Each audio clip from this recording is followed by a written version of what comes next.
اعوذ باللہ من الشیطان الرجیم بسم اللہ الرحمن الرحیم۔ السلام علیکم ناظرین اکرام، اشرف آسمی ایڈوکیٹ آپ کی خدمت میں حاضر۔ ناظرین اکرام، سپریم کورٹ آف پاکستان کی ججمنٹ ہمارے سامنے ہے اور اس کیس کو مسٹر جسٹس محمد علی مظہر، مسٹر جسٹس سید حسن اظہر رضوی اور جسٹس مسرت ہلالی صاحبہ نے سنا۔ ناظرین اکرام، سپریم کورٹ کا یہ جو فیصلہ ہے یہ سول اپیل نمبر 130/2016 پہ کیا گیا اور یہ لیٹسٹ فیصلہ ہے جس کا فیصلہ جو اس کی ہیئرنگ 1/8/2023 کو ہوئی تھی۔ ناظرین اکرام، انہیریٹنس کا معاملہ ہے۔ ہوا کچھ یوں کہ جناب قائم دین جو تھا اس کی پراپرٹی تھی، زمین تھی، وہ 1957 میں فوت ہو گیا۔ اس کی جو زمین کا انتقال تھا نا، وہ انتقال نمبر 18 جو تھا وہ 5/4/1958 کو اس کے 2 بیٹوں فضل الہی اور نور دین کے نام ہو گیا۔ تاہم اس کی بیٹی جو تھی مسمات میر جان، جو اس کی سگی بیٹی تھی، اس کو وراثتی انتقال سے نکال دیا گیا۔ یہی ہوتا ہے ہمارے معاشرے میں نا۔ بعد ازاں فضل الہی جو تھا، دو بیٹے تھے اس کے، ایک فضل الہی تھا، ایک نور دین تھا۔ فضل الہی جو ہے وہ فوت ہو گیا اور اس کی کوئی اولاد بھی نہیں تھی، تو اب اس کی جو جائیداد تھی وہ ساری کی ساری نور دین کے پاس آنی تھی، تو نور دین کے پاس آ گئی۔ جب مسمات میر جان فوت ہوئی، اس کے بعد اس کے جو قانونی وارث تھے میر جان کے، انہوں نے ایک دعویٰ دائر کیا کہ یہ میوٹیشن نمبر 18 جو انتقال نمبر 18/5/4/1958 کا جو ہے، اس کو کینسل کیا جائے اور اس کی انہیریٹنس جو ہے نا وہ کی جائے جن جن کا حصہ بنتا ہے۔ And the subsequent inheritance mutation of فضل الہی who died issueless on the ground of being illegal and based on fraud۔ اور ساتھ انہوں نے کہا کہ جو فضل الہی فوت ہو گیا اور اس کا انتقال بھی جو آگے زمین کا ہو چکا ہے وہ ایشو لیس تھا، اس میوٹیشن کو بھی ختم کیا جائے۔ انہوں نے یہ بھی کہا جی پرماننٹ انجیکشن دی جائے اور مزید یہ پراپرٹی کو آگے فروخت نہ کر سکیں۔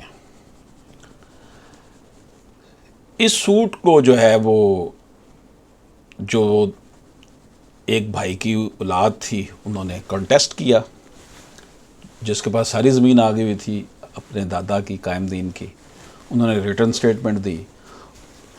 ٹرائل کورٹ نے، میں آپ کو یہ بتاتا ہوں، جو لوگ یہ کہتے ہیں جی بس سول کورٹ میں اگر کیس ہار گیا تو ہم ہار گئے، ایسی بات نہیں ہے۔ کیس بنتا سول کورٹ میں ہے، لیکن بعض اوقات سول کورٹ میں کیس کی اور طرح سے دیکھ بھال ہوتی ہے۔ میں نے آپ کو پہلے بھی بتا چکا ہوں، انہوں نے آئین کو بالاتار رکھ دینا ہوتا ہے، انہوں نے صرف کتاب میں لکھا قانون اس کو دیکھنا ہے، اور آئین جو ہے وہ ایک وسیع تر تناظر میں بات کرتا ہے۔ بہرحال جو ٹرائل کورٹ تھے اس نے ایشو فریم کیے، ایویڈنس ریکارڈ کی، اور 28/9/2012 کو اس کیس کو جو ہے وہ ڈسمس کر دیا، خارج کر دیا کہ جی یہ جو خاتون ہے نور جان، اس کے بچوں کو میر جان نور جان کہہ دیا میں نے، میر جان جو ہے اس کا حصہ اس میں سے نہیں بنتا۔ وجہ یہی بتائی گئی جی بہت لیٹ آئے نے۔ انہوں نے جناب اس خاتون کے وارثان نے ڈسٹرکٹ جج کے پاس اپیل کر دی، ایڈیشنل ڈسٹرکٹ جج راولپنڈی کے پاس۔ اس نے فیصلہ میر جان کے وارثان کے حق میں کر دیا۔ تو جنہوں نے زمین پر قبضہ کیا ہوا تھا ناجائز، انہوں نے اپیل کر دی ہائی کورٹ میں، وہاں سے بھی Lahore high court Rawalpindi bench میں بھی خاتون کے حق میں فیصلہ ہو گیا کہ بیٹی کو، بہن کو کیوں وراثت سے محروم کیا گیا۔ اس کے بعد وہی جو شخص جنہوں نے زمین پر قبضہ تھا جن کا، انہوں نے پھر سپریم کورٹ میں اپیل دائر کر دی،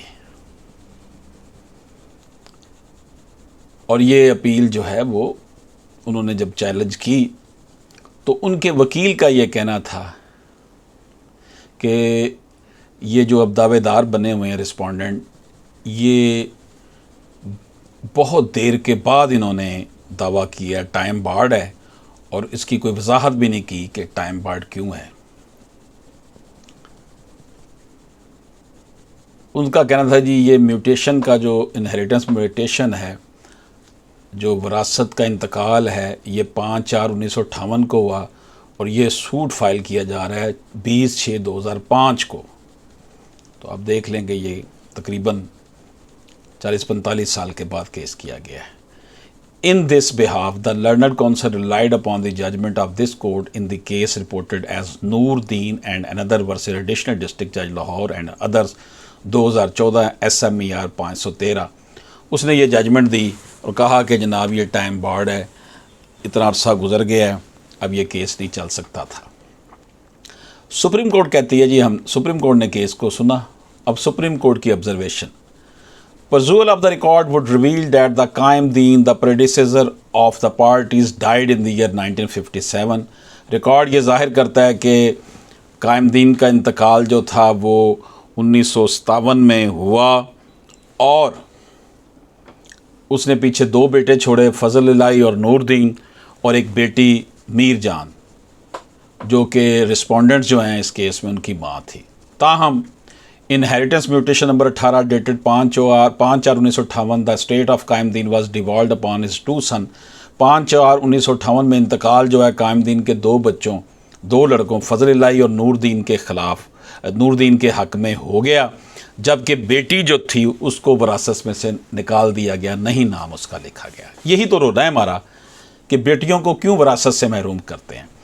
The appellants defended in their written statement, though did not deny relationship of the parties, yet took a stance that Qaim Deen had transferred the entire property in his lifetime in favor of his son, but no evidence was produced in support of their stance۔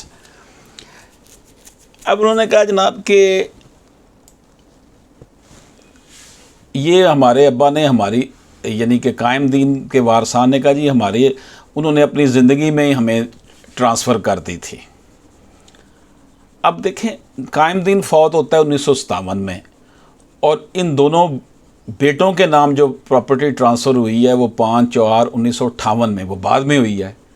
تو قائم دین نے تو نہ کوئی ہبہ کیا، نہ کوئی gift کیا، نہ کوئی معاہدہ ان کے ساتھ کیا، نہ ان کو فروخت کی، نہ کوئی دستبرداری کروائی۔ تو یہ اس کا کوئی جواب نہیں تھا فضل الہی اور نور دین پارٹی کے پاس۔ اب بات میری فالو کر رہے ہیں نا؟ تو یہ جو صورتحال تھی، انہوں نے اس بات سے انکار نہیں کیا کہ یہ جو خاتون ہے یہ ہماری رشتہ دار ہے یا نہیں ہے، اس سے انکار نہیں کیا۔ انہوں نے کہا جی ٹھیک ہے وہ تو ہے۔ اب یہاں پر کیا ہوا جناب؟ Allah Ditta son of Noor Din appeared as DW1۔ Allah Ditta جو تھا وہ نور دین کا بیٹا تھا، وہ ایز اے گواہ پیش ہوا تھا، لیکن اس نے کوئی ایسا ڈاکومنٹ نہیں دیا جس سے پتہ چلے کہ سوٹ پراپرٹی جو تھی وہ ان کے والد نے جو ہے نا نور دین یا فضل الہی کے نام ٹرانسفر کر دی تھی۔ حتیٰ کہ کراس ایگزامینیشن میں بھی وہ یہ نہیں بتا سکا کہ قائم دین نے کب یہ پراپرٹی ان کے نام ٹرانسفر کی اور بہن کو محروم کیا گیا، بیٹی کو محروم کیا گیا۔ He further admitted that he has no knowledge as to whether Qaim Deen had transferred his property by way of gift or otherwise۔ انہوں نے کہا جی مجھے نہیں پتا کہ پراپرٹی کس طرح گفٹ کے ذریعے آئی یا کیسے آئی۔ اب جو ان کے وکیل صاحب تھے جنہوں نے زمین پر قبضہ کیا ہوا تھا، انہوں نے لمیٹیشن کا سوال لے کر آئے کہ جناب اتنا عرصہ گزر گیا ہے، whenever property is claimed on the basis of inheritance, He contended that the suit is hopelessly time barred as the inheritance mutation was sanctioned in the year 1958 while the suit was filed in the year 2005.